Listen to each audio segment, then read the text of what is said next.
So welcome to the microdosing panel.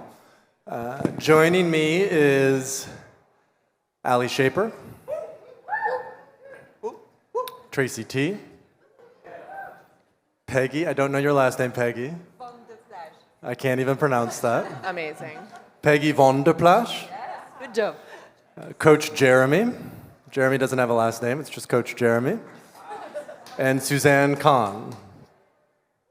And we're going to explore the somewhat controversial and always sexy topic of microdosing psychedelics. We'll talk about mushrooms, psilocybin, we'll talk about LSD. And I think a great thing to weave into this conversation is what do we know, what do we not know? What do we want to know? And what is not possible to know? Ali, I'll start with you. Tell us, how did you get involved with this whole microdosing thing? Tell us a little bit about your path and origin into mushrooms and how they came about. So my name's Ali Shaper. Thank you guys all so much for staying to 6 p.m. to watch us talk about microdosing. Yeah, thank you. Instead of leaving to microdose. So I have a functional mushroom company called Supermush, and it's basically legal version of microdosing. So my foray into psychedelics world, into everything that everyone here is talking about, was through legal superfoods that are equally as powerful for your brain in many ways. So it was through the avenue of understanding lion's mane and the entire fungi kingdom and how it operates, and then understanding psilocybin. Previous to a few years ago, those were like two very separate categories. You're either psychedelics or you were a functional mushroom, four sigmatic type of company. Those worlds are very much coming together, and you can see that by all the brands that are here. So that was the intro, and then I started microdosing. I met Paul, and naturally started microdosing immediately. And The side effect of meeting Paul Austin. But the cliff notes of a very long journey as I started using it, and I've now talked to hundreds and hundreds of people. I've worked with hundreds of people about their, with microdosing protocols, and it had such a profound impact on my life. I microdose for work. I'm very passionate about talking about how it can enhance creativity and flow states. And I introduced microdosing to my parents. My mom is actually coming to this conference to speak tomorrow. On a microdose? Maybe. We'll see if we can introduce you guys.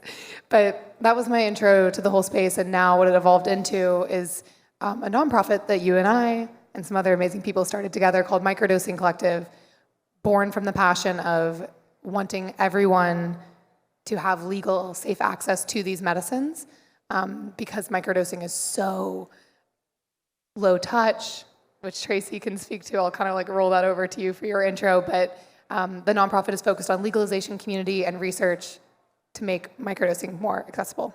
Yeah, so much of the emphasis is on a legal regulated system for high doses, and yet the vast majority of people who are starting to come into psychedelics usually start with microdosing before they foray into the deeper ends of their consciousness. And Tracey, this is something you've been really great at. Just in the last 18 months, you've really come on the scene and started a company, Moms on Mushrooms? Yes, M.O.M. Yep. Tracey's been on Dr. Phil, talking about Moms on Mushrooms. Tracey's been on, I think, Good Morning America, talking about Moms on Mushrooms. Tell us a little bit about why you think it's so important and impactful that we normalize microdosing for moms. Thank you. Yeah, why is it so impactful that I would go on Dr. Phil? Some of maybe even the considerations for mothers, because I think it's, I'm a guy in his 30s who just started talking about doing acid on stage. I don't have kids that I have to be aware of, and so I think there's a lot of context there to also be mindful of. Yeah, when I sort of fell into microdosing after losing another business of about 10 years when the lockdowns happened, and through that grief of watching your pursuits just slip through your fingers and a series of other things that we were all dealing with existentially, the medicine really started calling to me. And what I found, again, skipping over a large, detailed journey. What I found was that as a mother, I was a 41-year-old middle-aged housewife in Denver, Colorado, who'd never done psychedelics. So there was an intense amount of shame and fear around working with something that my soul was calling me to. Like, I knew in my soul it was okay. And when I started to work with it, what I found was all of the struggles that I had as a mother, as a parent, as a entrepreneur or working mom, everything just softened a little bit. And I found that I was able to show up for the people in my life in a way that, like, my soul always wanted me to do. And as I softened those frayed edges and I found space between my words, I came to realize that this medicine is exactly made for mothers, because we need the ally, and we have been numbing out, and we have been checking out, and being actually celebrated for it for centuries. And what this is, ironically, is the opposite of all of that. It's the opposite of Mommy's Little Helper. It's the opposite of the wine mom. It makes you more present and more aware and more ready to show up because you're dealing with your shit, excuse my language. And for me, that's why I think moms are the perfect candidate for it, because when we heal ourselves, we heal the generations that we're raising, and we heal the generations behind us. Thank you, Tracey. Peggy, moving to you. You, I believe, have started a company for microdosing psilocybin, and you've done so in a very clever way in Europe, where it's legal? I'm in Canada. In Canada. So it is a gray zone. Kind of legal. Most of us legal enough. Exactly. Yeah. Most of us consider it legal enough. We have shops at every corners, so it's very easy to source quality product online as well. Sometimes the police gets excited and raid a few shops, but it's very, very easy to get quality products. And I came to a similar but different journey. My background is in finance, so for 20 years I was a banker and venture capitalist. So as you can imagine, a lot of stress and a lot of pleasant people to deal with. And my mental health really, really took a hit. But actually, to be honest, I think my mental health, I've always been in the shitter since I was a kid. I just didn't know that. That was my baseline. My baseline was so low. And it just got so bad during the pandemic that I was like, okay, something's got to give, because it's not going in the right direction. And I did a lot of research, and actually what convinced me to really microdose psilocybin was the fact that moms were doing psychedelics, because in the VC and tech industries, it's been a long time that, people there microdose, they do more than microdosing as well. So, but these were not necessarily the people I were looking up to, even if I were working with them. But I was like, okay, if moms microdose, I can do it. So I did tons of research. At the time, I had a business in finance. I was advising investment funds for technology investments. And I got so much interest from exec entrepreneur on microdosing that I actually closed my finance business. Wow. And totally focused now on microdosing for entrepreneurs, for executives. And I think it's great because, to your point, it's important that moms who raise the next generation do it. But you also want the top of the food chain, the people who lead your banks, the people who lead your tech companies, to be more conscious. So I took it from a different angle, but that's the rationale. Why do you think executives and entrepreneurs are becoming so interested in microdosing in particular? What have you noticed? So it's really, I would say, two angles. The first angle, depending on where they're coming from, is going to be mental health. And burnout, depressed, anxious, stressed, the whole shebang. And the other one is performance and focus. So brain fog is something that has affected a lot of us, I find, with the pandemic, even more than before. People have, maybe social media, I have no idea, but people have more difficulty focusing. And let's be honest, the environment is more and more competitive. If you want to raise capital, if you want to get promotion in large organizations, you need to be extraordinary. And that helps them becoming better. So it really depends, but you benefit, as you know. You're coming from mental health, you get the performance and focus. you're coming for performance and focus, and you're getting the mental health. And what's interesting is neurobiologically, so psilocybin is more of a serotonergic agonist. So serotonin is tied to contentment, somatics. It's legal, so it's more accessible, it's more available, more people are microdosing psilocybin. LSD is super interesting because LSD is more dopaminergic, so more dopamine, focus, attention, motivation. It's why we see so many stories out of Silicon Valley talking about microdosing LSD.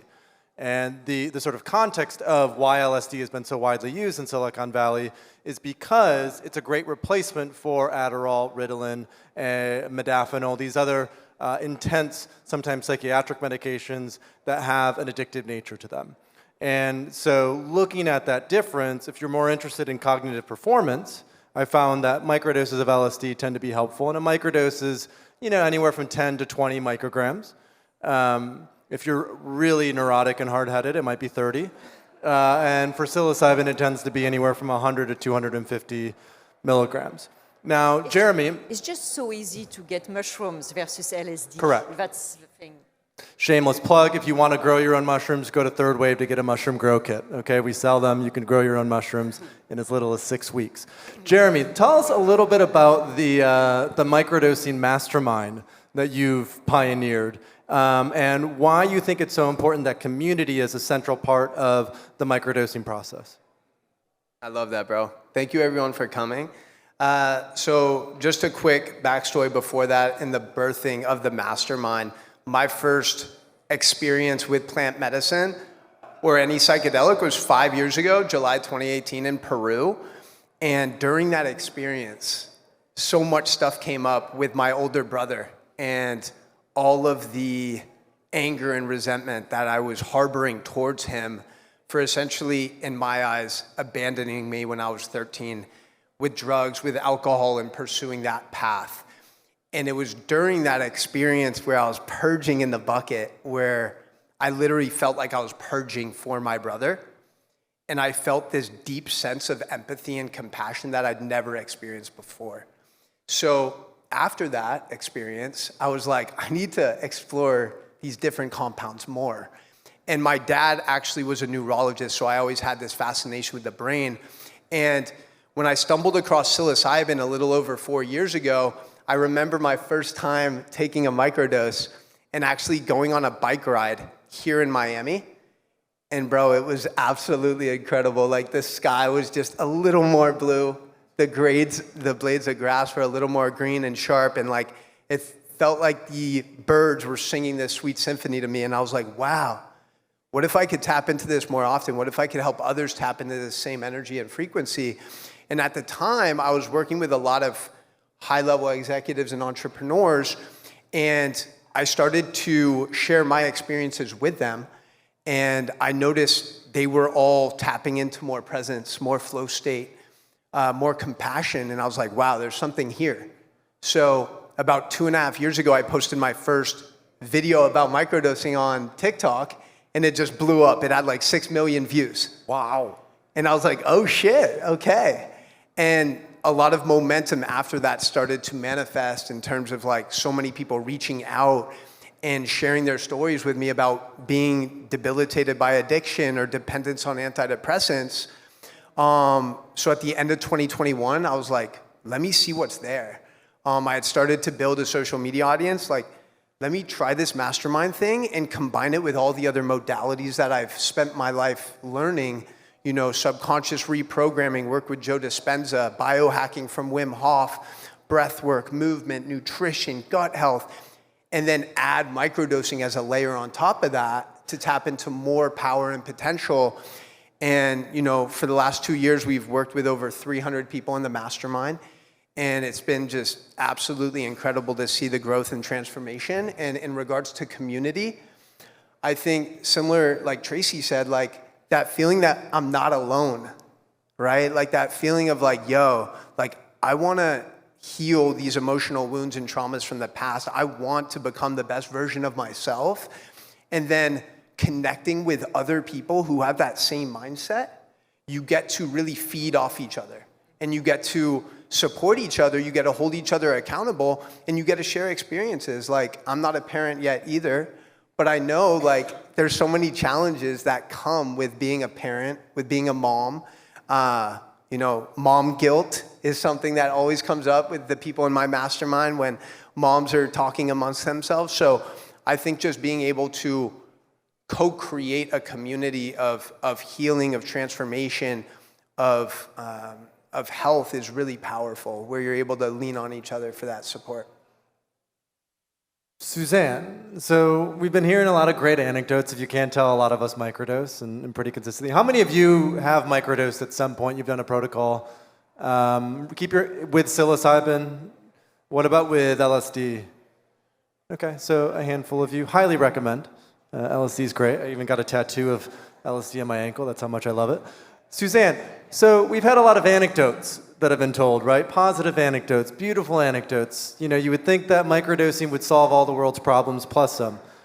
Tell us a little bit about the science around microdosing and maybe some of the balance of what skeptics in the room or in the broader psychedelic sector might say about microdosing.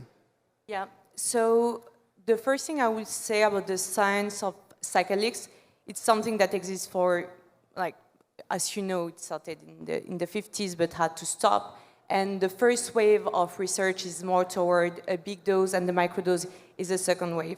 And in order to find the right protocol, it takes years. And right now it's been there is some research, some very interesting research on the citizen science, but we still need to improve the protocol to show, scientifically speaking, the right result. And conducting research costs a lot, so all of this process will take a lot of time until we find exactly what all of the citizens and people who are actually microdosing and how we all feel are microdosing is incredible, and the science at one point will show the same thing, but it takes time.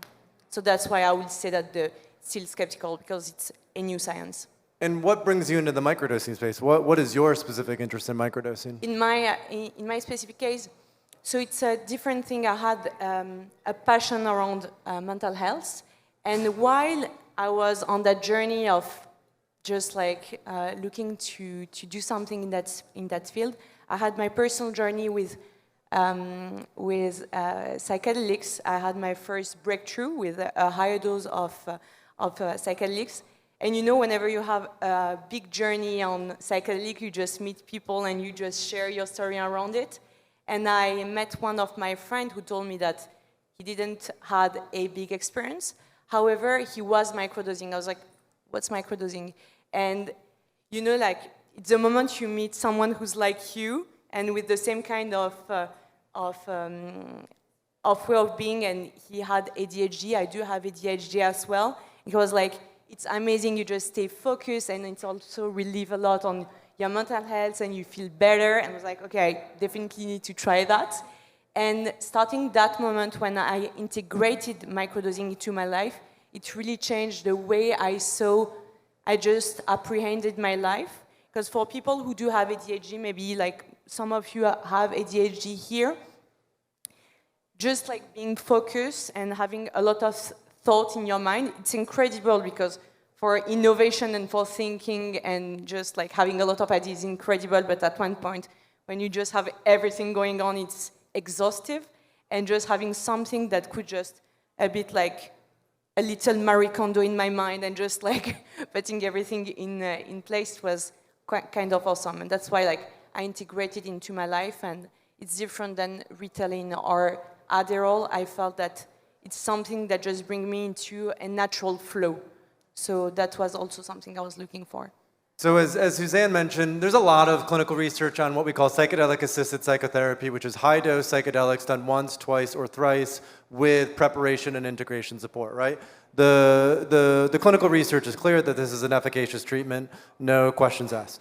Microdosing is different. So in the 70s in Germany and Switzerland, they did a lot of what they call psycholytic therapy, which is a low dose of a psychedelic in conjunction with therapy once a week. And they found that this was actually just as effective as psychedelic-assisted psychotherapy in the long term. So I think what's very problematic right now is the fact that almost all of the research at this point in time is on high-dose psychedelics.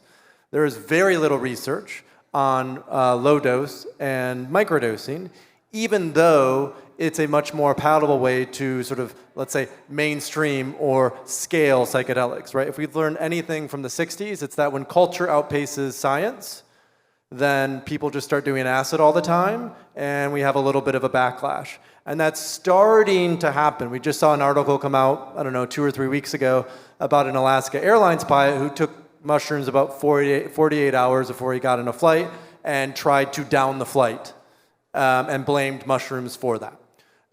This came, I think, right after Gavin Newsom vetoed the bill that was in California. So microdosing is key, and Allie, I want to bring it back to you to talk about why and what we're doing at the Microdosing Collective. Why do you think it's so important that we have not only more research, but more, let's say, regulation and discussion around a legal microdosing, for lack of a better term, marketplace?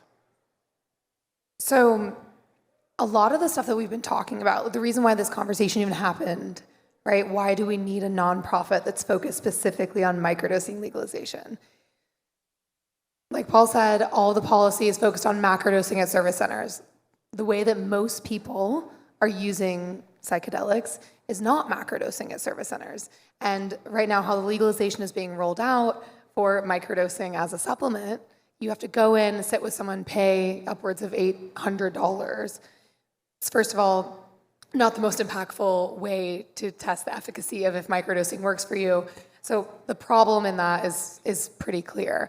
Our approach to it is, how do you change culture around this? Why Tracey is so important to this movement, and people like you more than anyone else. Like the reason why, veterans and moms who microdose are so important to the psychedelics movement is because of what they represent in culture and society. But our approach has been, how do you shift culture by, if you look at policy, you're trying to get the constituent base of a state to vote 51% to say, I agree with this policy. And to do that, my friend gave me this example and I loved it. He's like, you need to press like acupuncture points across the planet. So it's not just policy, it's not just research, but it's also community, cultural projects. Like the more momentum and wind we can create around microdosing and why it's needed, the more people will start to understand it as more widespread. So the stuff that we're doing is working with Paul Stamets's Quantified Citizen portal, his research organization, to do a study on microdosing for cluster headaches, which is a more unique study than is typically been done. Most of the studies on psychedelics aren't issue specific, addiction, but cluster headaches is something that so many people suffer with, and it's very clear, does microdosing help? Do you have a headache or do you not? So that, and then we're working on cultural projects and community building. We want to be an education hub and resource for just people that are interested to come have other people to talk to about it, share their stories. The most powerful anecdotal stories is how most people shift their perspective on psychedelics. And then the policy front. So what's been so cool is we have policy meetings every single week with lawyers for the last year and a half, where we're getting people to come together, talk about why this needs to be included in policy, so that as these state by state, macrodosing at service center bills are being proposed, that microdosing is not left out of the policy conversation, because it's so impactful and people should be able to have access to it. So that's the approach. We're having a party tomorrow night, Friday night at Zay Zay. If you want to come, let me know, or let Allie know. We'll send you the link. Can I say one more thing about that too? The party? The party. Sure. The reason why we're hosting the party is because we have we have several hundred people that are now involved in this organization. And we want everyone, if you benefit from microdosing in any way, whether you have a black market company, whether you microdose, your friends microdose, you should be incentivized to help us legalize it. You, if you're sitting in this room, have access to probably the best microdosing products out there right now. If you're from the middle of the country, you don't. You get it from a guy who knows a guy on Signal in some sketchy operation. So the goal of this party is, how can we get as many people as possible to be community members? It's $25 a month, way less than you spend on your microdose. And I grow my own mushrooms, Allie. I don't know about that. Third wave, you can get a grow kit. Third wave mushroom grow kit. Tracey, let's move to you. Tell us what you think the potential is. How can microdosing and even psychedelic use change the way that moms show up for their kids, maybe for their partner or spouse, and just for themselves? What do you see as, let's say, the greatest potential of moms on mushrooms?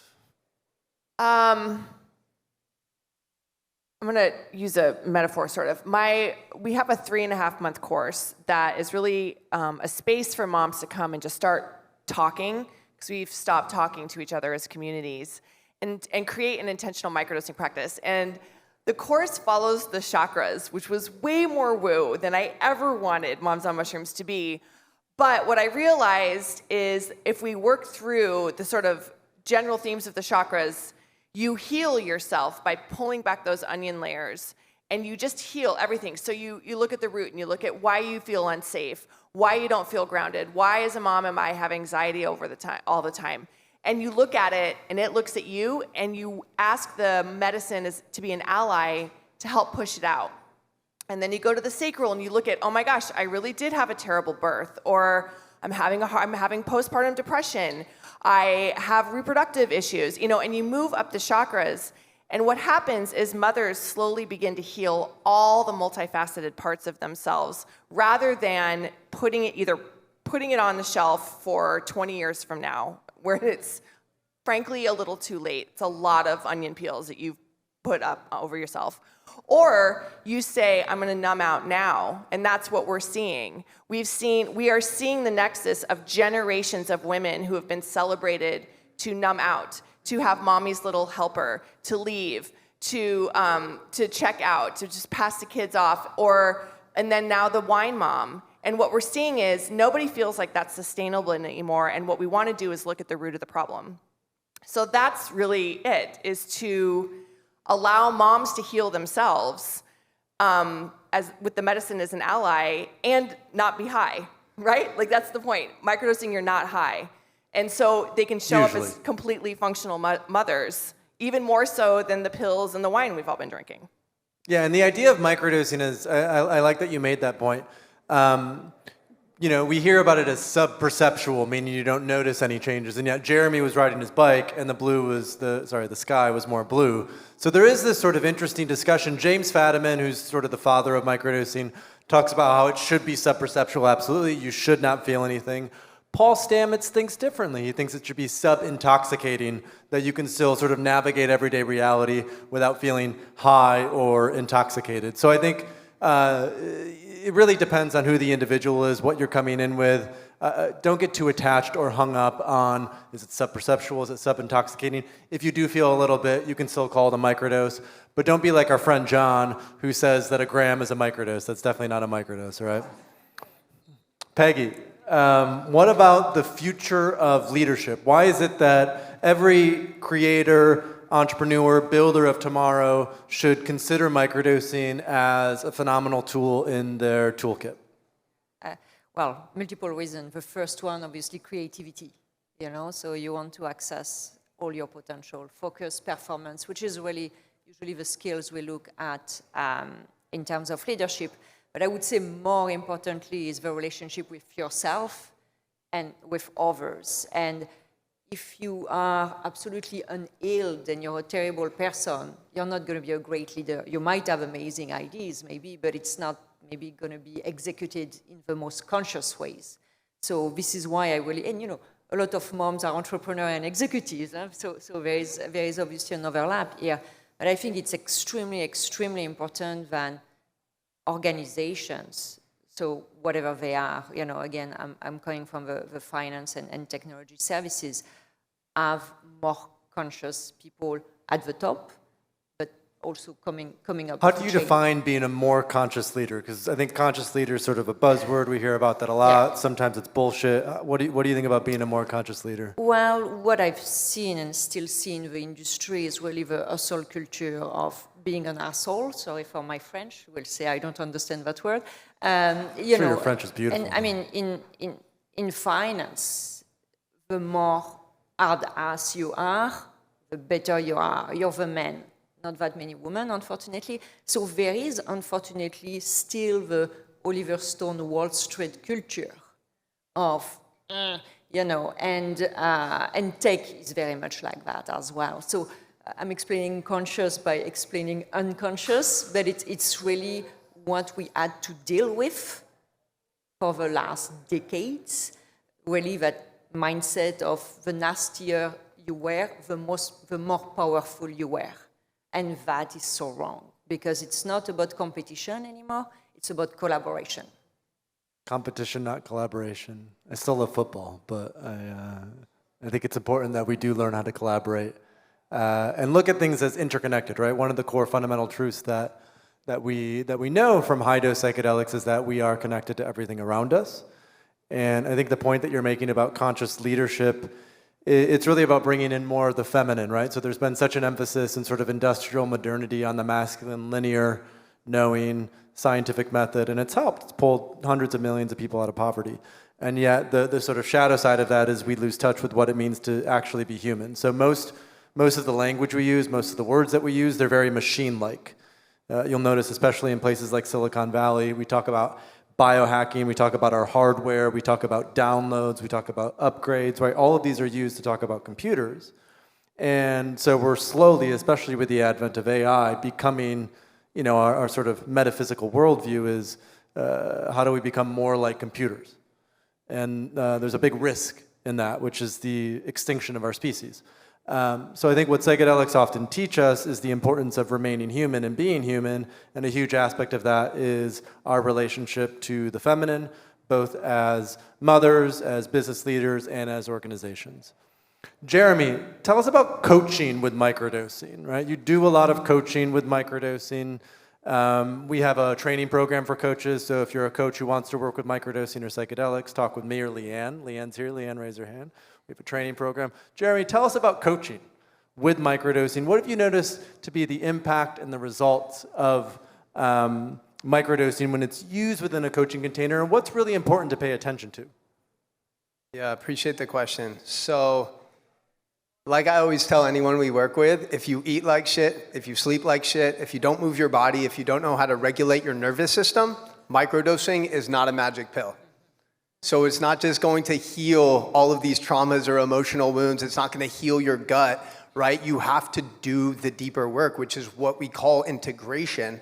However, microdosing can allow us to facilitate magic by bringing things to the surface and allowing us to elevate our own self-awareness. So again, in regards to the coaching component, it's like microdosing will bring things to the surface in terms of like, oh shit, maybe eating Burger King every day is not serving my health. Maybe it's the root cause for some of the inflammation happening. Maybe that relationship that I thought was in alignment is no longer in alignment because I'm on a different path and I'm outgrowing this person or this partner from my past, right? So this medicine's so powerful at just kind of bringing a magnifying glass to different areas of our life. So my approach when it comes to coaching is really figuring out where you're at now when we get started and meeting you there, and then really seeing, okay, like we focus week by week on a new topic. So mastering your morning routine, getting your circadian rhythm dialed in, getting your body's biology in sync. Do you cold plunge, Jeremy? Do I? We've cold plunged together. But funny story, Paul Austin and sprinting, like we did sprints one time. Did I beat you? No, Paul, you threw up. Yeah, Paul's like, yo, I'm like, Paul, what do you want to do for our workout today? He's like, bro, I'll follow your lead. I'm like, all right, we hitting some sprints. Is there any footage of this? I didn't throw What's up. that? Any footage of Paul throwing up? Well, clearly I didn't microdose that day. Jeremy microdosed. He had an unfair advantage. That's. Anyways, so just to finish that point though, like microdosing, like I think some other people mentioned here, microdosing is such a powerful tool, just like breathwork's a tool, cold plunges are a tool. And once we can integrate these tools together, that's when we can really maximize our potential and see the benefit of this medicine. I love that. So neurobiologically, back to the science, psychedelics help to downregulate the amygdala, right? The fear response from the amygdala, which is this little almond-shaped reptilian thing deep in your brain. And so I think what's important with coaching in particular is when you work with a coach, they set goals for you, they inspire you, they help you to reach new heights, and they make it easier. Psychedelics make it easier, microdosing makes it easier because it helps with neuroplasticity. So when you can change and adapt, right, we've shown that microdosing increases something called BDNF, brain-derived neurotropic factor, which is a precursor for neuroplasticity. When you can quickly adapt and I think have the courage to reach new heights because you're not as fearful, that's where I think microdosing and psychedelics can have a huge impact. And I think that's also going to leadership, right? With leaders, as leaders who are building this quote unquote new tomorrow or new paradigm, the courage to go out on a limb and to build something without external validation, which is so often the case when we pursue something from deep within our soul, that also requires a certain level of courage to go in that way. Suzanne, we'll wrap it up with you. What hasn't been spoken to yet about microdosing? What hasn't been talked about or covered that you think would be, an interesting or important aspect to add to the dialogue and conversation? So I would say there is something that will be super interesting to look for research-wise is the link with microbiome. Because in my case, we are microdosing mushroom, and mushroom, like even when you take functional mushroom, there is a lot of benefits for your gut health, and the gut health is also linked to your mental health, and I would love to explore that. It's a bit my nerd side of being a scientist. I would love to explore the gut, the microdose, and the mental health. That would be absolutely awesome. Then we actually explore that, but there is something I think very powerful with microdosing is the boosting effect of stuff. And I would love to compare a coaching and a coaching with microdosing. Like all of those stuff where you go like 10 steps forward and like just like to have the way to measure that. That would be awesome. I'm glad you brought that up because a lot of so all of the high dose psychedelic research, a lot of the efficacy they will say is because of the therapy, not because of the drug necessarily, right? The drug is helpful, but the therapy is extra helpful. None of the research on microdosing has actually shown it in conjunction with therapy or coaching. So it's huge. It's missing this massive element of efficacy, which I think is important to emphasize. So we have about, it says 90 seconds, but maybe we have a little bit more time.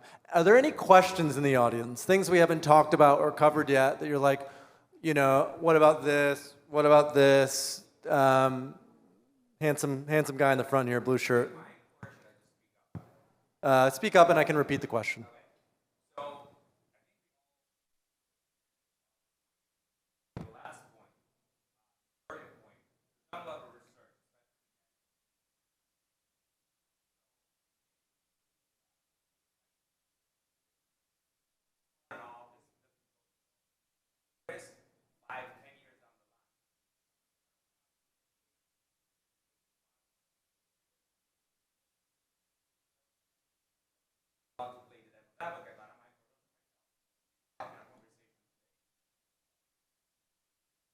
It's a great question. But actually, for sure, for Occidental culture, it's something new, the microdosing, but it's something that exists for thousands of years, and there is no. So we still have a lot of. But my guess, my point is that because there's a lot of medical research about microdoses. Sure, done occasionally, yeah. So I got you. So his question is, long-term use of microdosing done consistently. So I think the first thing is, with protocols, take a break, right? And that should be part of the educational process, that if you microdose for 2 months or 3 months, take a break for 2 months or 3 months.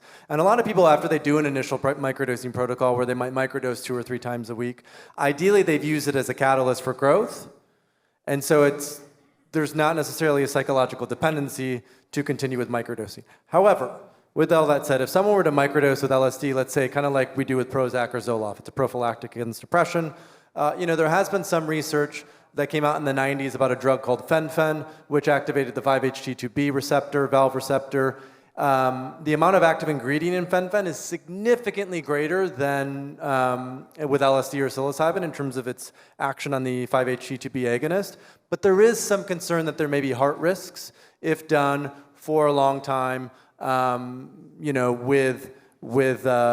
With no breaks. And I think the important thing to emphasize is my guess is less risky than eating poorly or getting poor sleep or anything like that. So again, when we look at microdosing, we're looking at it not as a magic pill, but really as a catalyst to take fundamentally better care of ourselves, because that is really where true health and wellness comes from. Well, and I think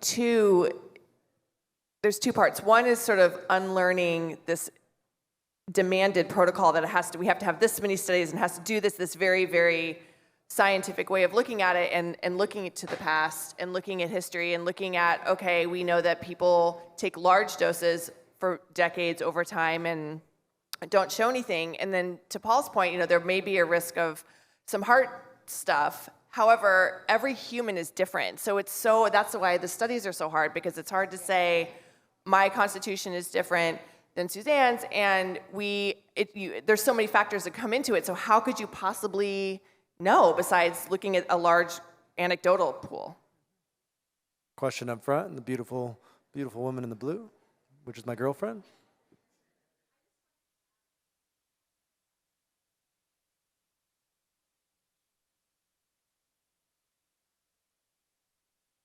When we look at what a pharmaceutical drug does in the body, the thing that we have to remember is that they've done something so microscopic in its function, and there isn't any balancing effect. So although we don't know what the long-term ramifications are of too much and what does too much mean, just the fact that it is a natural substance, it has more likely got built-in other balancing effects. Like perhaps maybe in the microbiome, there's gut signaling between the different flora, right? Like we have no idea, really. But what we can say is that we're not just remembering the lineage of those that have worked with these medicines in the past, specifically psilocybin for this conversation, but we're also looking at the lineage of all of herbal medicine, which has existed for probably 5,000 years in handed-down traditions all around the world. And not every substance is safe. There are also herbal medicines that will kill you. They're not medicines at that point, they're called poison, right? But the things that people have taken over time usually have a divine intelligence in them that is very safe for the body over time. And I believe that we're working with that with psilocybin. So Taleb, Nassim Taleb, anyone? Anyone? Anti-Fragile, Black Swan? Okay. So, no. So Taleb talks about something called the Lindy effect, which is the longer a technology or an idea has been around, the longer it will be around. So in other words, there's wisdom in lineage, there's wisdom in time. And so I think what Amy is speaking to is because microdosing and psychedelics take a much more holistic approach, it's not mechanistic, it really sees things as interconnected, that we can't fully explain things by boiling everything down. And this is, of course, where science has to be met with spirit. Okay, I know it says 0, but I don't think anyone's supposed to come on after us. Any other questions? Hi guys, I'm Kyla. I'm super curious on maybe all of your perspectives, if you guys just want to kind of like popcorn answer this question. If you think that microdosing is going to replace Adderall in young children, like how they're giving 6, 7-year-old children Adderall, and do you think it's safe to be replacing this thing? Do you think it's eventually going to be replaced? You guys mind if I go first? Oh, awesome. So Take this head on, Jeremy. Yeah. Yeah, that's a great question. One of the case studies or testimonials that I posted a year and a half ago that went super viral was this kid, Marcos, who worked with me. He was 24. He was snorting lines of Adderall every single day, suicidal. And within 6 weeks on our microdosing protocol, combined with the other modalities that we teach, he was completely off Adderall and just a different version of himself, right? So when I think about a replacement for Adderall, Adderall is a methamphetamine that's working on the dopamine receptors, and it's basically frying the frontal lobe of our brain, which is why if you've ever done Adderall or cocaine, we're in Miami, so it's okay, no judgment.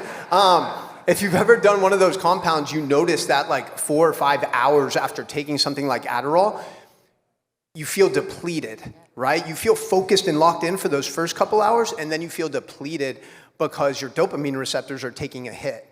So in my experience in sharing the medicine that we do with the people in our community, when we combine the microdose, our formula also consists of lion's mane, cordyceps, and beetroot powder. And that combination seems to be really effective at increasing BDNF, neuroplasticity, and also blood flow, nitric oxide from the beetroot powder. And cordyceps are great for oxygen utilization, endurance, energy. So I think once you have a formula like that, it can really be powerful in replacing something like Adderall. And it's funny. I actually just bought the domain defeatyouradhd.com yesterday. So just like a couple quick things is like eating healthy fats too, EPA and DHA, so grass-fed beef, pasture-raised eggs, wild-caught salmon, and reducing your exposure to artificial sweeteners like sucralose, aspartame, high fructose corn syrup, in addition to reducing artificial food dyes like red 40, which has been found to directly be linked to hyperactivity in the brain. So combining those holistic practices with a high quality microdose can be really effective. All right, but what about kids? Like when we're talking about like 6-year-olds, Jeremy, I love it, and I'm curious for like what about kids taking mushrooms? Like it's happened before. I will say the first thing, like there is a huge issue about the over medication for kids, but also for adults. So the first thing will be like do those kids need Adderall in the first place, and maybe they need nothing else. Like that will be the best alternative. Then like right now we don't have, like as said, like it's still a new science and we need to lead science to see what's going on. My assumption will be something will be interesting to see as kids have a higher neuroplasticity, and psychedelics are increasing neuroplasticity and microdosing as well. So that would be an interesting way of research, but right now we couldn't tell you yes or no. But like my gut feeling would be to be like let's stop like the over medication for everything. Then for adult, and it's something that we see a lot with Bien, we see it as an alternative to medication, but also for SSRIs. And we have a lot of our clients that are coming as they are looking for an alternative to antidepressant, to SSRIs. And they found like a very interesting alternative to that. We have a lot of moms actually that come for that as well, because they are just like postpartum and just, well, they love their kids, but you know the story. So I think like microdosing will be a super interesting alternative to medication, Adderall or SSRI. However, for kids, I think it's very important to see like, do they really need that? Yeah, and looking at rites of passage with high doses at the appropriate age, rather than, I think, over-medicating 6-year-olds is the preferred like intention when it comes to psychedelics. Did you want to say something, Peggy? Well, yeah, I think the question is the time frame, the timeline, you know, so by the time we already have regulation for adults, you know, it's going to take time. I do believe actually that we'll go in that direction when we'll see the changes that it makes on adults, on moms, on everyone. Yeah, I was just going to say that. I don't think, sadly, I don't think it's anytime soon, because I don't think our culture is ready to like understand all the implications that go into why a 6-year-old needs those medications in the first place. But that starts with healing the adults, like you just said. And if we don't heal and start to see others with compassion and not as just mirrors of ourselves and how we want the chess pieces to be, we're not going to look at the child and the root cause of what the child needs, because we're still working from ego. So it has to start with the adults. And then we'll raise the children who, if they need it, great, we have it. And if we don't, there's other options. Great.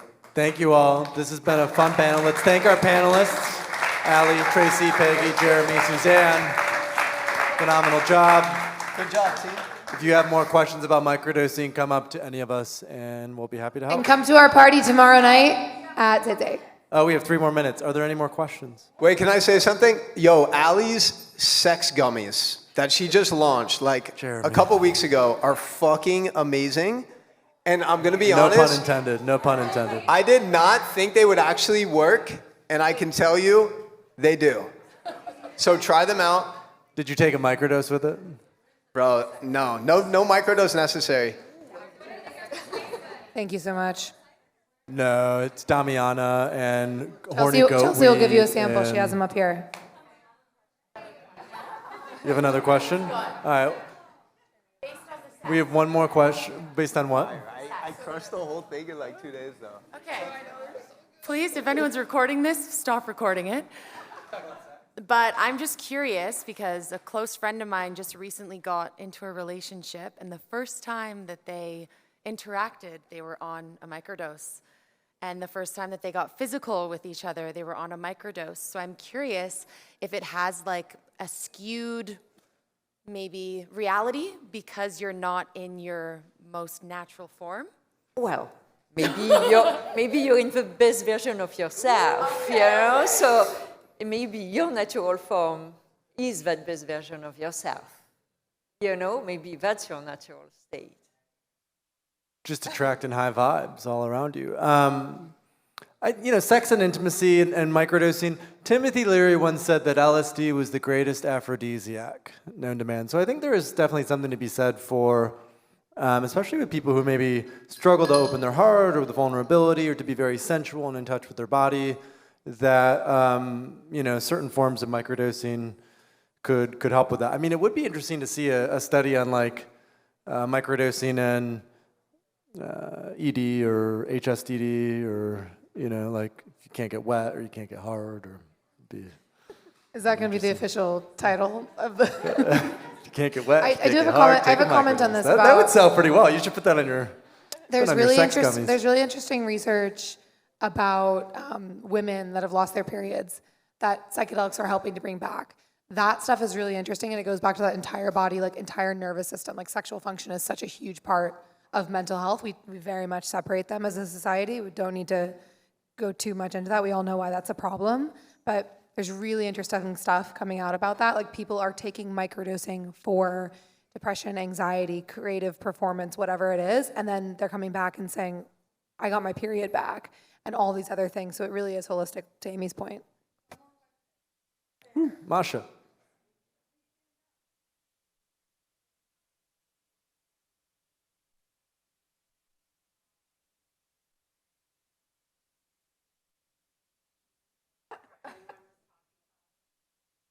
I told you I love acid.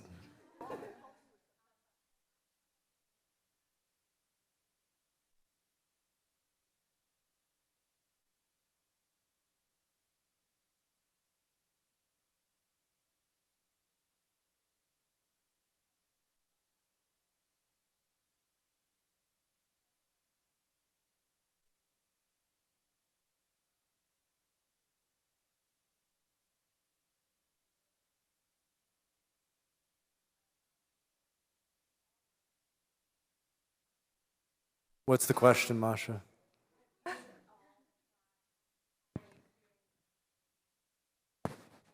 You're welcome. Any experience with iboga, ayahuasca, wachuma, or kanna? I microdose kanna today. Kanna's great. Any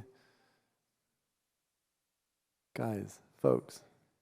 I take them as supplements. Okay, one time I microdosed iboga at a conference in Prague right before I spoke about microdosing. It was funny. There was this guy, Kalindi E., who was a kung fu martial artist in Detroit, black kung fu martial artist, who used to take 30 grams of mushrooms. So I got up and talked about microdosing. He talked about taking 30 grams of mushrooms at once and seeing, his ancient Egyptian lineage. It was, and that was on a microdose of iboga. It was fun. It was great. Yeah. I also know that microdosing ayahuasca can be quite prominent, and combining, let's say, kanna with psilocybin, I think is interesting. And kanna oven by itself, the best kanna, if you want the best kanna, their stuff is pretty good. The Ka pathogenics, it's easy to contain, but if you want like the purest formulation, kannaextract.com. Kannaextract.com. It's fantastic. This is not my company. It's just that good. Actually, I have also something to say about that. So the first thing is that everything is not like, all of the substances are not best to be microdosed. For instance, ketamine is not the best substance to microdose. So this is the first point. And I discussed with a psychiatrist that once told me something very interesting. So every substance and every concentration leads you to different stage of consciousness. So it's not about like which one is the best, but it's more like what you're looking for and what will lead you to what's your target and what's your goal. And then like you can find like within like those parameters what's the best substance and the best concentration for you. So I guess it's all about exploring. Be your own guinea pig. All right, I think.